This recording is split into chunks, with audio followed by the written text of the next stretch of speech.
صرف 13 برس کی عمر میں ان کے والد نے ایرسٹوٹل کو ان کا استاد بنایا اور اس کے بعد 20 سال کی عمر میں یہ بادشاہ بنے۔ جب بادشاہ بنے تو لوگوں کو یقین نہیں تھا کہ اتنی کم عمری میں یہ پوری سلطنت سنبھال پائیں گے۔ الیگزینڈر دی گریٹ یعنی سکندر اعظم نے 3 بڑے اعظموں پہ اپنے فتوحات قائم کی۔ آخرکار سکندر اعظم نے اتنی فتوحات کس طرح کی؟ کیا سکندر اعظم کو کہیں کوئی شکست ملی کہ نہیں؟ یہ سارے ڈیٹیلز ہم اس ویڈیو میں جانیں گے اور یہ بھی جانیں گے کہ سکندر اعظم نے اتنی کم عمری میں 3 بڑے اعظموں تک اپنی حکومت کس طرح قائم کی، اور یہ حکومت اس وقت کی سب سے بڑی سلطنت تھی۔ 2000 سال پہلے مقدونیہ کا ایک جوان شہزادہ دنیا کو فتح کرنے کا خواب دیکھنے لگا۔ صرف 30 برس کی عمر تک اس نے ایک ایسی سلطنت قائم کی جو یونان سے لے کر ہندوستان تک پھیل گئی اور پوری دنیا کو حیران کر دیا۔ اس کی سلطنت مغرب میں یونان سے مشرق میں دریائے سندھ تک اور جنوب میں مصر سے شمال میں وسطی ایشیا تک پھیلی ہوئی تھی۔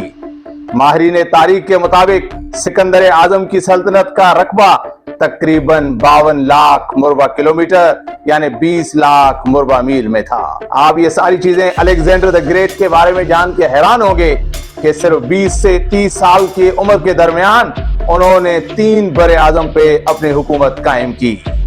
ایسی سلطنت قائم کی جس نے دنیا کو حیران کر دیا، لیکن فقط 32 سال کے عمر میں پر اسرار طریقے سے یہ فوت ہوئے،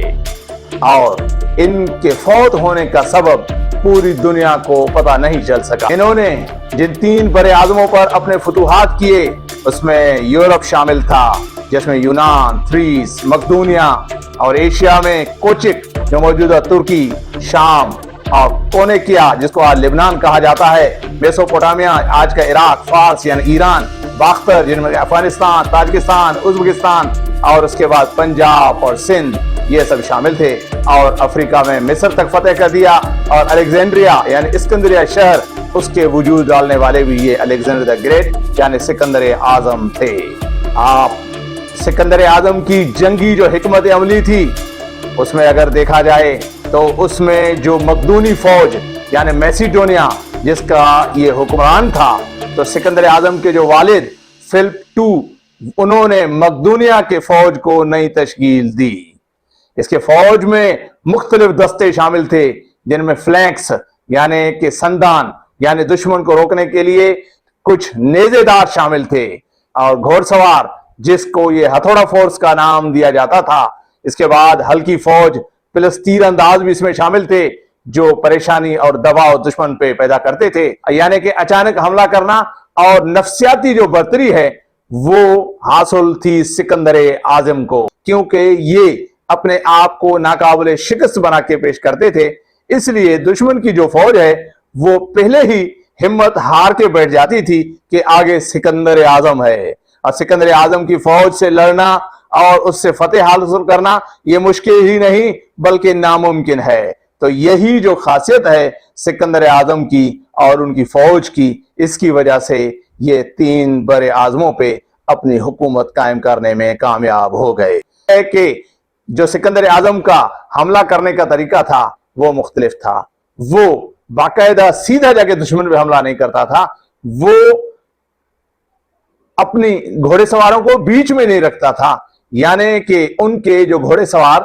فوج جن کو ہتھوڑا بھی کہا جاتا تھا، یعنی وہ ہتھوڑے کی طرح جا کے وار کرتے تھے اور دشمن کو پتہ تک نہیں چلتا تھا۔ اور یہ جو گھوڑے سوار تھے یہ عام طور پر دائیں بازو پر کھڑی کی جاتی تھی اور سکندر اعظم خود اس کی قیادت کرتا تھا۔ اسے ہی دشمن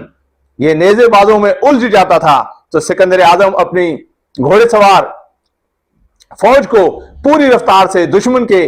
کمزور حصے پر حملہ آور کرتا تھا، اور یہ فیصلہ کن حملہ دشمن کا حوصلہ توڑ دیتا اور فوج بھاگ جاتی۔ سکندر اعظم اکثر فوج کو سیدھی صف میں نہیں بلکہ ترچھی صف میں آگے بڑھاتا، اور بائیں طرف سے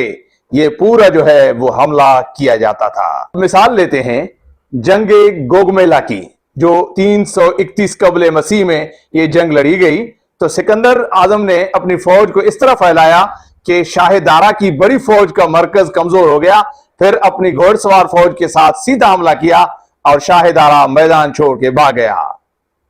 سکندر اعظم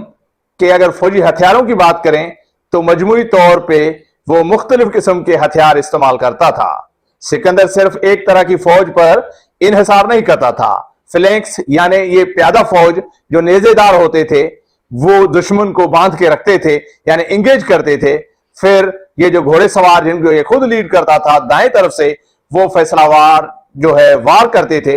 اور تیر انداز بھی اس کی فوج میں شامل تھے جو تیر مارنا بھی شروع کرتے تھے، اور انجینئر بھی اس کی فوج میں شامل تھے جو قلعہ شکن جنگ وغیرہ میں شامل ہوتے تھے۔ اور اس طرح جو ہے الیگزینڈر دی گریٹ یعنی سکندر اعظم کسی بھی بڑے جنگ میں شکست خور نہیں ہوئے، یعنی کہ سکندر اعظم کو کسی بھی